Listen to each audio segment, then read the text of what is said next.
Chapter का नाम है लाइट।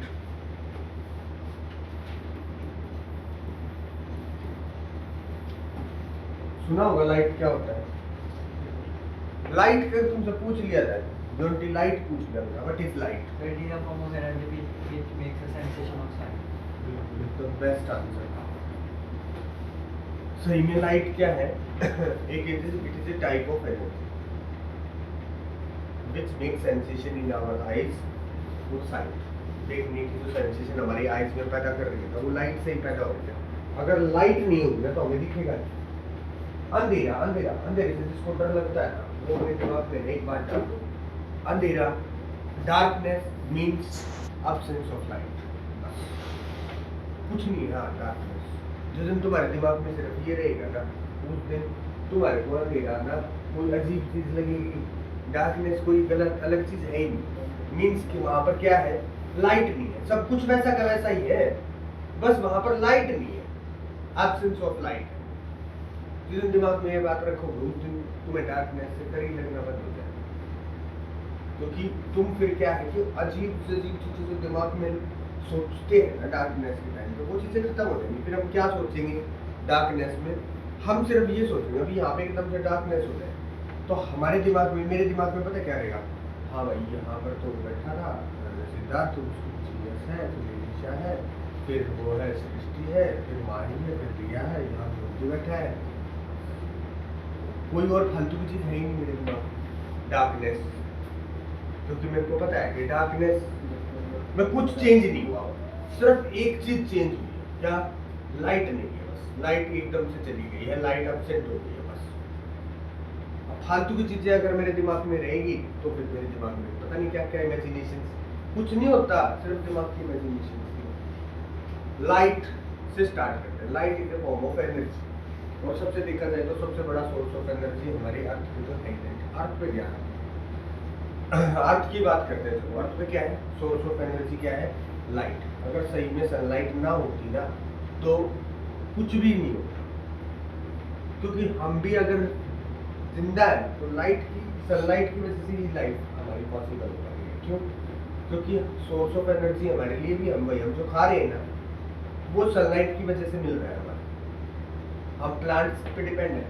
प्लांट्स कहाँ से एनर्जी ले रहे हैं? सनलाइट। सनलाइट अगर उन्हें नहीं मिलती तो वो एनर्जी नहीं बनाते, वो एनर्जी नहीं बनाते तो हमें कहाँ से मिलती?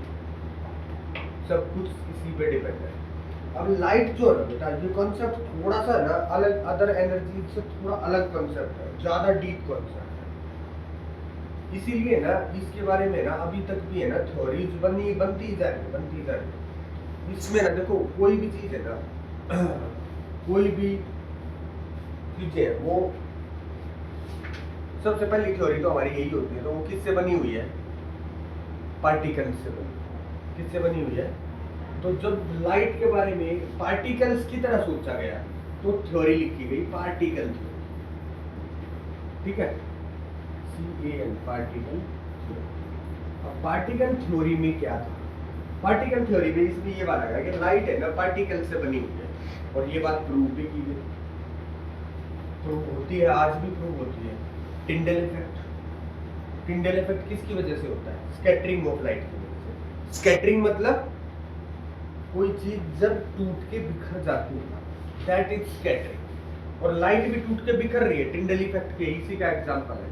जब बीम ऑफ लाइट आती है तो लाइट जो है ना डस्ट के फाइन पार्टिकल से हिट करने के बाद क्या हो गई?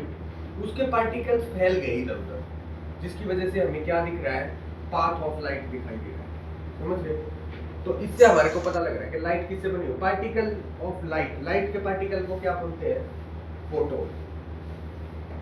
फोटोन। ये वर्ड तुम्हें अभी नहीं सुनाई देगा, +1 +2 में जब जाओगे जब तुम्हें सुनाई देगी ये चीजें। ये थ्योरीज के बारे में पढ़ोगे भी तुम, अभी नहीं पढ़ोगे। ये तो तुम्हारे को ये बताने क्यों जरूरी है, क्योंकि जब बेटा हम स्कैटरिंग, रिफ्रैक्शन कॉन्सेप्ट पढ़ेंगे ना तो उसका हमारे को बेस पता चलेगा कि क्यों हो रहा है। अब स्कैटरिंग क्यों हो रही है इस बात का तुम्हें अब पता चलेगा, क्योंकि हमारे को पार्टिकल थ्योरी का पता है। हमारे को ये पता है कि लाइट किससे बनी हुई है? पार्टिकल से मिलकर बनी हुई है। बट इसके पार्टिकल्स बहुत ही ज्यादा स्मॉल होता है इसका पार्टिकल, जिसे फोटोन बोलते हैं। नॉर्मली वो स्कैटर नहीं होता है, ठीक है ना, वो बहुत ही फाइन पार्टिकल से हीट होने के बाद ही स्कैटर होता है। अगर कोई ज्यादा बड़ा पार्टिकल उसके रास्ते में आ गया तो वो क्या हो जाएगा, स्कैटर नहीं होगी बीम। ऑपेक ऑब्जेक्ट है तो वहीं क्या हो जाएगी, रिफ्लेक्ट हो जाएगी। और ट्रांसपेरेंट ऑब्जेक्ट है तो पार निकल जाएगी, थोड़ी बहुत उसका रास्ता बेंड हो जाएगा, बट स्कैटर नहीं होगी। स्कैटर तभी होगी जब बिल्कुल fine particle like dust particles उसके साथ में हीट होएगा तब। और बहुत ही ज्यादा फाइन जैसे एयर पार्टिकल्स है, एयर के भी तो पार्टिकल्स है ना, ऑक्सीजन का एटम है ना, नाइट्रोजन के भी एटम्स है, उनके साथ हिट करके स्कैटर नहीं होती क्योंकि वे पार्टिकल्स बहुत ही ज्यादा स्मॉल।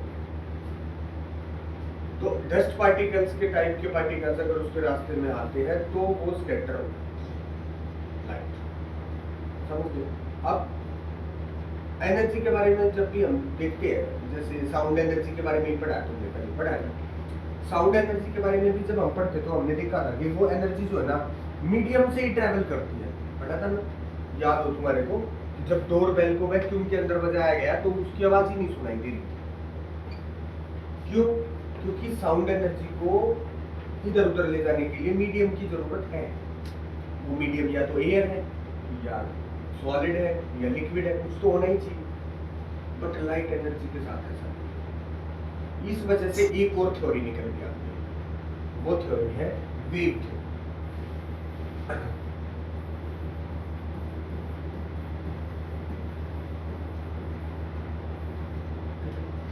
वेव थ्योरी में हमारे को ये बताया गया कि भाई ये पार्टिकल्स की फॉर्म में नहीं है, ये वेव्स की फॉर्म, रेडिएशंस की फॉर्म। और इसीलिए ये है ना खाली जगह से भी आ रही है, स्पेस से लेकर के यहाँ तक, सन से लेकर के यहाँ तक आ रही है ना सनलाइट, लाइट एनर्जी हम तक पहुंच रही है, बीच में तो बिल्कुल खाली है, स्पेस है, वैक्यूम, कुछ भी नहीं है, कोई मीडियम ही नहीं है, तो कैसे पहुंच गई? वो पहुंच गई इस थ्योरी के अंदर, वेव्स की फॉर्म, रेडिएशन की फॉर्म में ट्रैवल करती है। इसे मूव करने के लिए ना किसी मीडियम की जरूरत नहीं होती, नॉन मैकेनिकल वेव्स है। मैकेनिकल वेव्स कौन सी थी जिनको मूव कराने के लिए किसी मीडियम की जरूरत होती है, ये नॉन मैकेनिकल वेव है, कोई भी मीडियम की जरूरत नहीं है इसे ट्रैवल करवाने के लिए। इसकी वेव जो है ना वो बहुत स्मॉल, बहुत छोटी होती है, बट साथ में ना इसकी वेव्स के बारे में ना तुम आगे ना एक थ्योरी, एक चीज और पढ़ोगे, dispersion of white light into 7 colours. पहले भी पढ़ा होगा तुमने, रेनबो बन जाता है इससे, है ना, कलर क्या हो गए, सातों में डिफरेंट अलग जाते हैं। ये चीज हमें ना पता है क्या दिखाती है कि व्हाइट लाइट के अंदर 7 कलर है और वो डिस्पर्स क्यों हो रहे हैं, उसका रीजन पता है क्या है? इनकी वेव्स है ना, सभी कलर्स की वेव्स सेम नहीं है। इसमें जो रेड कलर है ना, जो रेड कलर है बेटा, उसकी वेव सबसे बड़ी है, और जो वायलेट कलर है ना उसकी वेव सबसे छोटी। बट इसका मतलब ये नहीं है कि ये सभी की स्पीड अलग अलग है, नहीं, ये सारे कलर सेम स्पीड से चलते हैं, बिल्कुल सेम स्पीड से। ये मैं तुम्हें क्यों बता रहा हूँ कि आगे आएगा क्वेश्चन ऐसा कि रीजन क्या है कि कलर जो है ना अलग अलग एंगल से बेंड हो रहे हैं, इसका रीजन क्या है? इसके रीजन में ऑप्शन मिल जाएंगे हमारे को कि भाई तुम्हारा है ना कलर की स्पीड अलग अलग है इसलिए बेंड होता है। हमें सबसे परफेक्ट आंसर वही लगता है जब हमने इस थ्योरी के बारे में नहीं पता होता है, तो हमें लगता है स्पीड अलग अलग है, इसीलिए जो ज्यादा स्पीड वाला है वो तो कम बेंड हो रहा है, जो कम स्पीड वाला वो ज्यादा बेंड हो रहा है। बट ऐसा नहीं है, ये सभी कलर्स की स्पीड सेम है, इसके अलग अलग बेंडिंग का कारण है इनकी डिफरेंट वेवलेंथ।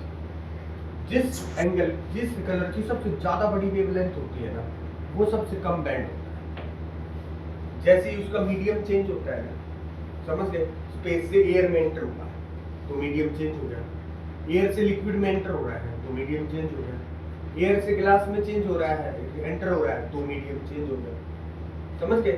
तो मीडियम जैसे ही चेंज होता है उस टाइम पे क्या होता है, ये बेंड होता है। ये लाइट ऐसे जा रही है, बेंड होगी, पर बेंड होते वक्त जो सबसे बड़ी वेवलेंथ वाला कलर है ना, मींस रेड, ये रेड जो है ना ये सबसे कम बेंड, सबसे कम बेंड हुआ। और जो ये हमारा अपना ये है वॉयलेट, ये सबसे ज्यादा है। अब ऐसा होने की वजह से ही जो रेड कलर है ना, वो हमारे को दूर से भी देखने में ज्यादा इजी रहता है। बहुत जल्दी हम नोटिस करते हैं रेड कलर को। सबसे ज्यादा जल्दी हमारे जो आईज, हमारा ब्रेन नोटिस करता है, वो रेड कलर को नोटिस करता है। इसीलिए है ना, जितने भी डेंजर सिग्नल्स होते हैं वो रेड कलर के होते हैं। जो भी कोई ऐसी चीज हमारे को रखनी है कि जो दिखनी चाहिए लोगों को, हम चाहते हैं कि लोग जब बहुत जल्दी देखें तो धोखा ना लगे उन्हें, तो वो सारी चीजें ना रेड कलर में होती है। जैसे तुमने देखा होगा, रेड लाइट होती है डेंजर वाली, रेड लाइट हो गई वही रुक जाना है, इसका मतलब खतरा है ना। एम्बुलेंस लिखा होता है, रेड कलर में से लिखा होता है एम्बुलेंस। जितनी भी ये लाइटें लगी होती है, जो इंडिकेटर्स होते हैं, बिल्डिंगों के ऊपर इंडिकेटर होते हैं, ठीक है ना, वो सब इंडिकेटर्स में रेड कलर की लाइट्स में होते हैं, डेंजर सिग्नल्स में होते हैं सबके सब। तो वेव थ्योरी से, और इसकी जो वेव्स है ना बहुत छोटी होती है, दूसरा ये बहुत ही ज्यादा स्पीड में ट्रेवल करती है। इससे ज्यादा स्पीड में चलने वाला और कुछ भी नहीं। अगर किसी एनर्जी की बात करें, किसी और भी चीज की बात करें, लाइट से ज्यादा स्पीड में कुछ भी नहीं होता। लाइट की स्पीड होती है 3 × 10⁸ मीटर पर सेकंड। 3 × 10⁸ मीटर पर सेकंड। अगर हम नॉर्मल बात करें तो 3 लाख किलोमीटर पर सेकंड,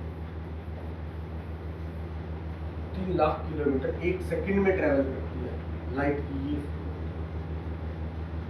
बट है ना, जो हम यूज करेंगे ना ज्यादातर, वो ये यूज नहीं करेंगे, हम यूज करेंगे ये वाला 3 × 10⁸ मीटर पर सेकंड। ये हमारी लाइट की स्पीड होती है। ये इसकी थ्योरी है, जिसके बारे में है ना हमारी बुक में इतना खास जिक्र नहीं है। इसको हम सीधा अपनी बुक में जो कॉन्सेप्ट स्टार्ट करेंगे ना, वे बेटा इसके फिनोमिना स्टार्ट करेंगे। इसमें 2 फिनोमिना है जो हम पढ़ेंगे, रिफ्लेक्शन और रिफ्रैक्शन। ऐसी बात नहीं है, रिफ्लेक्शन और रिफ्रैक्शन के बारे में तुमने पहले भी पढ़ा है, 8th क्लास में भी लाइट चैप्टर आया है, ठीक है। और इतना प्रैक्टिकल तरीके से पढ़ाई करेंगे ना हम ये लाइट चैप्टर को पढ़ेंगे कि समझ लोगे ना बेटा, कहीं पर भी कोई दिक्कत नहीं आएगी। बहुत ही इजी चैप्टर है, बहुत ही इजी। पर अगर तुम चीजों को लर्न करने में लग गए, हर एक कॉन्सेप्ट का बेस तुम्हें मैं बता दूंगा कि ये इस वजह से ये हो रहा है, ठीक है। और जब हमारे को रीजंस पता होते हैं ना कि कुछ भी क्यों हो रहा है, तो उस रीजंस का फिर हमारे को ना वो क्वेश्चंस को भूलने का कोई कारण नहीं होता है, रट्टा नहीं मारना पड़ेगा हमारे को। तो अब पहला कॉन्सेप्ट हमारा क्या है, रिफ्लेक्शन ऑफ लाइट। यही है, कुछ और तो नहीं रहता।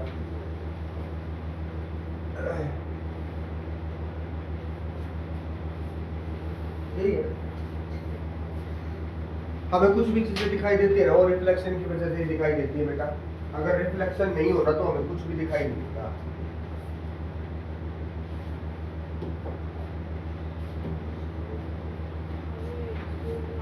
सबसे पहला कॉन्सेप्ट क्या है इसका, पहले रिफ्लेक्शन है। रिफ्लेक्शन में आएंगे अलग अलग कॉन्सेप्ट। रिफ्लेक्शन बिल्कुल नॉर्मल भाषा में अगर तुम समझो, तुम्हारे पास बॉल है ना, बॉल पे से दीवार पे मारेंगे हम, तो दीवार पे लग के वापस आ गई, ये रिफ्लेक्शन। बाउंसिंग बैक, रिफ्लेक्शन क्या है, बाउंसिंग बैक। और reflection of light, bouncing back of ray of light. Ray of light क्या होती है, बाउंसिंग बैक होती है। और ऐसा करने के लिए क्या चाहिए, हमारा पहला रूल तो ये होना चाहिए कि जो भी सामने वाला ऑब्जेक्ट है ओपेक होना चाहिए, ठीक है। दूसरा, वो बेस्ट रिफ्लेक्टर होना चाहिए, मतलब शाइनी होना चाहिए। जितना ज्यादा शाइनी होगा ना, उतना ज्यादा बेस्ट रिफ्लेक्शन होगा, अच्छा रिफ्लेक्शन होगा। अगर शाइनी सरफेस है ना, तो हमारे को है ना उसमें अपना फेस भी दिखाई देगा, क्योंकि हमारा प्रॉपर रिफ्लेक्शन आ रहा है एकदम, ठीक है। वैसे तो हमारा रिफ्लेक्शन यहाँ से भी आ रहा है, ठीक है, बट इसमें हमें फेस नहीं दिखाई देगा, क्योंकि इसका जो सरफेस है वो कैसा है, शाइनिंग है, बिल्कुल डल है। बहुत सारी लाइट को या तो ऑब्जॉर्ब भी कर लेता है, या इधर उधर प्रॉपर वो नहीं होती रिफ्लेक्शन, अनइवन रिफ्लेक्शन। तो रिफ्लेक्शन, पहली बात तो तुम समझ गए होगे रिफ्लेक्शन क्या होता है। रिफ्लेक्शन के लॉज होते हैं, लॉज ऑफ रिफ्लेक्शन। देखो मैं सबसे पहले लॉज ऑफ रिफ्लेक्शन बता रहा हूँ, मतलब इस बात से कोई फर्क नहीं पड़ता जिससे सरफेस से रिफ्लेक्शन हो रहा है वो कैसा है, ये लॉ सभी पे लागू है, समझ गए। वो सरफेस प्लेन है, वो सरफेस जिगजैग है, वो सरफेस कर्व्ड है, कोई भी फर्क नहीं है। ये लॉ जो है ना ये सभी के ऊपर अप्लाई होगा। इसका पहला लॉ है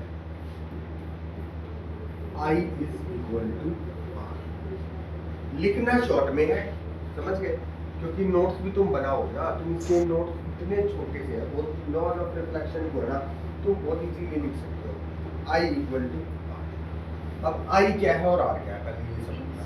I होता है एंगल ऑफ इंसिडेंस और R होता है angle I is equal to angle R क्या है? तो क्या होता है I एंगल I कोई मैंने I बोला, समझ गए, मैंने वहां पर एंगल नहीं लिखा। देखो एक ये रे आई हमारी और इस सरफेस के साथ में हिट, ये रे जो है ना ये है इंसिडेंट रे, समझ गए क्या है इंसिडेंट रे। ये जिस पॉइंट पे रिफ्लेक्टिंग सरफेस को हिट कराएगी, ये पॉइंट क्या है, ये पॉइंट है पॉइंट ऑफ इंसिडेंस।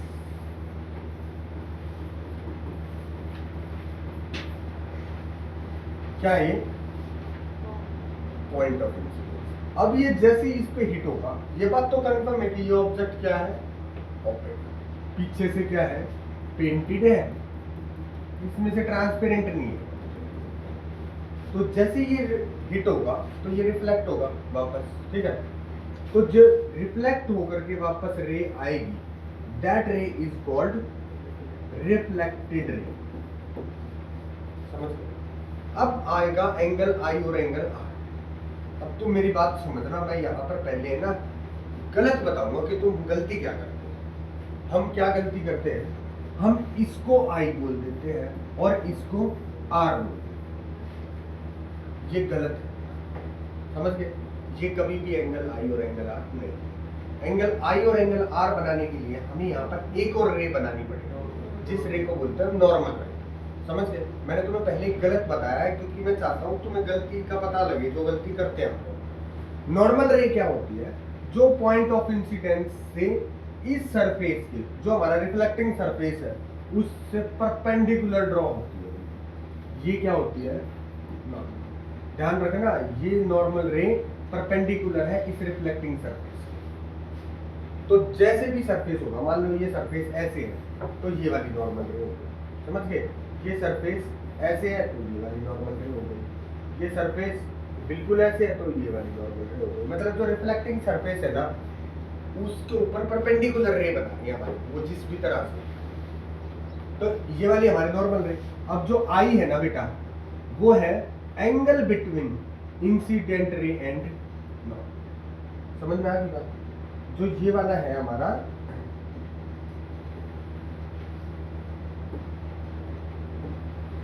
ये गलत है।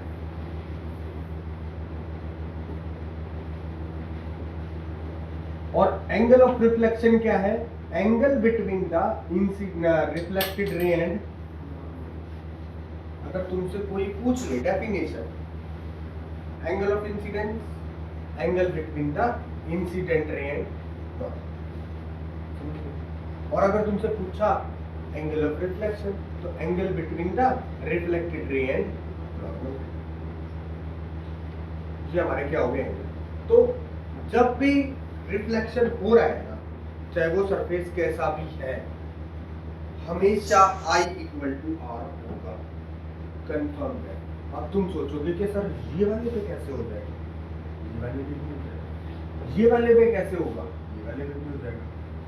मान लो इस पे देखना, ये रे आई, तो हमें अब क्या करना है, इस सरफेस पे परपेंडिकुलर बनाना है ये, समझ गए। तो ये रे कैसे जाएगी, समझ गए। अब ये जो यहाँ पर अगर ये है, यहाँ पर कोई रे आई तो यहाँ पर परपेंडिकुलर बनाना है, तो ये जो रे है ये रिफ्लेक्टेड रे, समझ गए। अब यहाँ पर कोई रे आ रही है, ये रे आ रही है ना, तो यहाँ पर परपेंडिकुलर बनाना है और यहाँ पर ये रे आ गई। तो मतलब हर जगह पे बेशक ये रे एक डायरेक्शन में नहीं जा रही है, ठीक है ना। यहाँ तो सारी अगर एक डायरेक्शन में आएंगी तो एक ही डायरेक्शन में जाएंगी भाई, ऐसे आएंगी तो ऐसे ही जाएंगी, ऐसे आएंगी तो ऐसे जाएंगी। बट वहाँ पर क्या है, कोई रे ऐसे आके ऐसे चलेगी, कोई रे ऐसे जा करके ऐसे चलेगी, कोई रे ऐसे जा करके ऐसे चलेगी। समझ रहे हो। बट लॉ से लॉ ही चेंज होने वाला है, I इक्वल टू आर रहेगा ऑलवेज, समझ गए। दूसरा लॉ है बेटा कि ये incident ray, reflected ray and normal ray all lie on same plane. ये तीनों के तीनों ना सेम प्लेन पे लाई करते। अब यह बात है ना, रटने के लिए तो अच्छी है पर समझने के लिए बिल्कुल बच्चे समझ नहीं पाते हैं इसे। तुम सेम प्लेन का मतलब समझना। मैं ये तुम्हारे को बता पा रहा हूँ ना, ये इसी वजह से बता पा रहा हूँ कि ये सेम प्लेन पे लाई करते हो। अगर ये सेम प्लेन पे लाई नहीं करते ना, मैं तुम्हारे को इसको बता ही नहीं पाता, डिफाइन ही नहीं कर पाता। कैसे सेम प्लेन पे लाई करने का मतलब ये है, कोई रिफ्लेक्टिंग सरफेस है, कोई भी रिफ्लेक्टिंग सरफेस हमारे सामने है, ठीक है। रे आई ऐसे ऐसे ऐसे हिट हुई और फिर बेंड होकर के ऐसे चली गई और नॉर्मल रे भी बिल्कुल ऐसे बनेगी। अगर ये रे ऐसे जा करके और मुड़ते वक्त थोड़ी सी ऐसे मुड़ गई होती या थोड़ी सी अंदर की तरफ मुड़ गई होती, तो क्या हम इसे प्लेन पे बना पाते? क्या हम बता पाते ये रे अंदर की तरफ आ रही है या बाहर की तरफ आ रही है? क्या प्लेन पेपर में ऐसा डिस्क्राइब कर सकते हैं? नहीं कर सकते। ये प्लेन पे लाइन तभी करेंगी जब बिल्कुल सेम, ये मान लो प्लेन है, इस प्लेन पे बिल्कुल ऐसे जाएगी, हिट होगी और बिल्कुल ऐसे आएगी, और यहीं पर हमने नॉर्मल पेपर, तो ये एक प्लेन पेपर रखा और प्लेन पेपर पे हमने ड्रॉ करके बता दी, देखो भाई ये तो इंसिडेंट रे थी, ये रिफ्लेक्टेड रे थी, ये नॉर्मल रे पर करेंगे, तो जैसे हमने इस प्लेन पे करके दिखा। तो इसीलिए हम इन्हें बोलते हैं कि ये क्या है, इंसिडेंट रे, रिफ्लेक्टेड रे, नॉर्मल रे, ऑल लाइन होता है। ये होते हैं लॉज ऑफ रिफ्लेक्शन। अब हमारी इमेज फॉर्मेशन पे बातें आती हैं कि भाई इमेज कैसे बनती है। तो सबसे पहले जो इमेज फॉर्म करेंगे ना, वो हमें ना प्लेन मिरर पे करेंगे और प्लेन मिरर पे देखेंगे कि हमारी इमेज कैसी होती है, ठीक है। अब हम कोई भी प्लेन मिरर ले लेंगे, हाँ?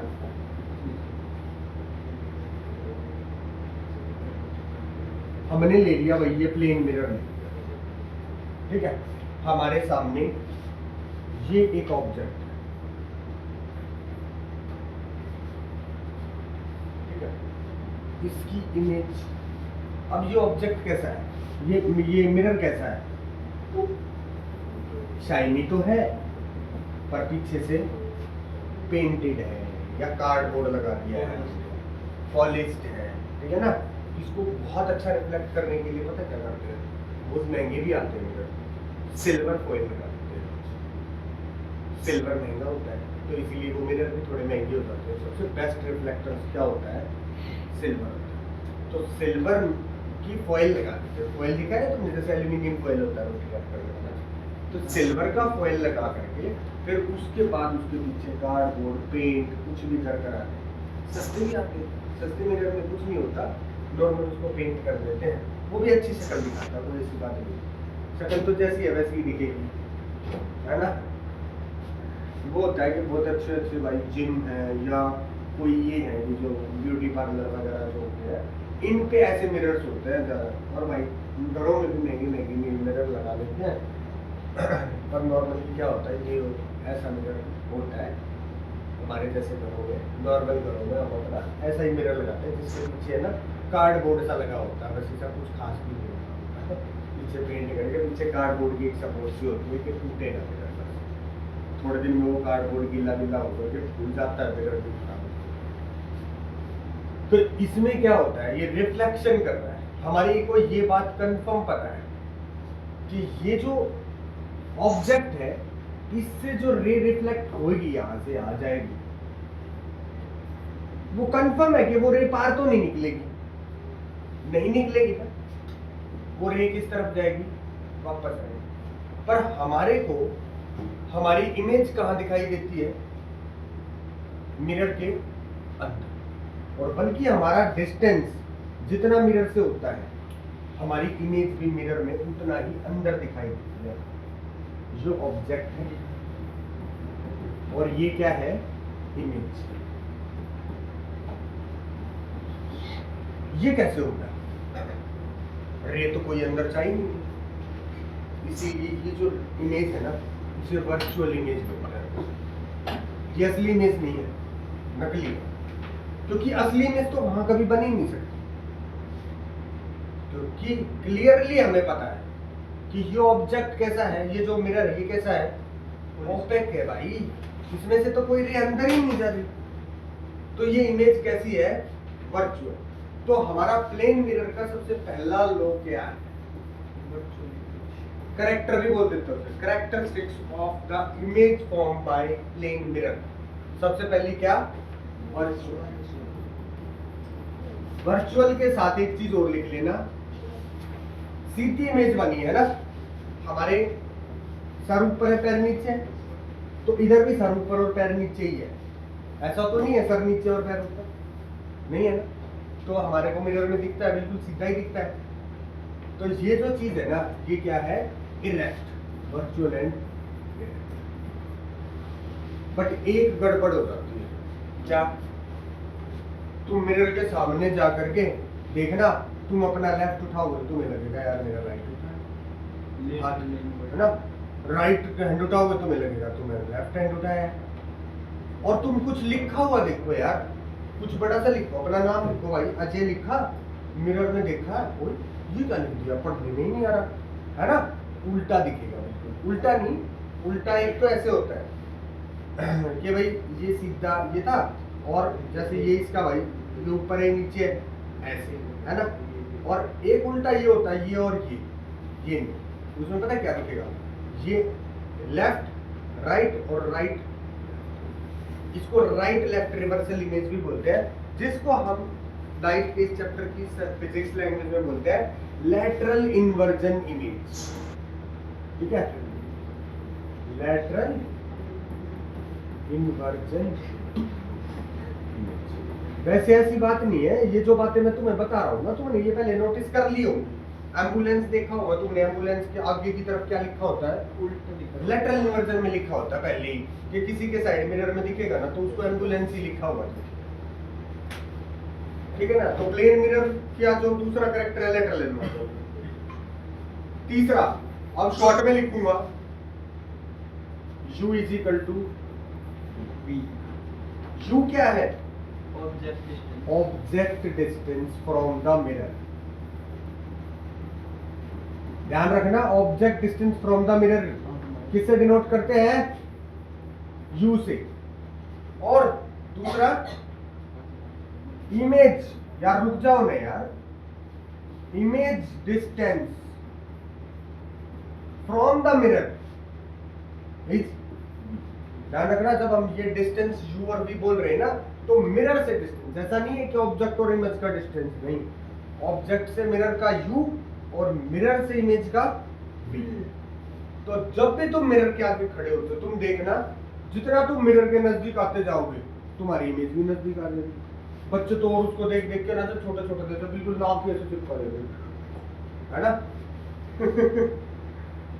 ऐसे भी करते थे भाई, हम तो करते थे, कोई बात नहीं, तुम ना करते हो, हम तो इसे बावड़े से बाढ़ तो जो है ना, हमारी जितना हम नियर जाएंगे ना उतना हमारी इमेज भी नियर आ जाएगी, जितना दूर जाते जाएंगे हमारी इमेज भी दूर जाती जाएगी। अगली बात क्या है, 4, शॉर्टकट में लिखूंगा, हाइट ऑफ इमेज, HI से डिनोट करूंगा मैं इसे, is equal to height of object, इसको HO से डिनोट करूंगा। ध्यान रखना हमारी बुक में है ना H डैश और H से डिनोट कर रखा है, उसमें कई बार कंफ्यूजन हो जाता, तो इसीलिए हम अपना बेस्ट तरीका ये रखेंगे, HI क्लियरली पता लग रहा है हाइट ऑफ इमेज, और HO means height of object.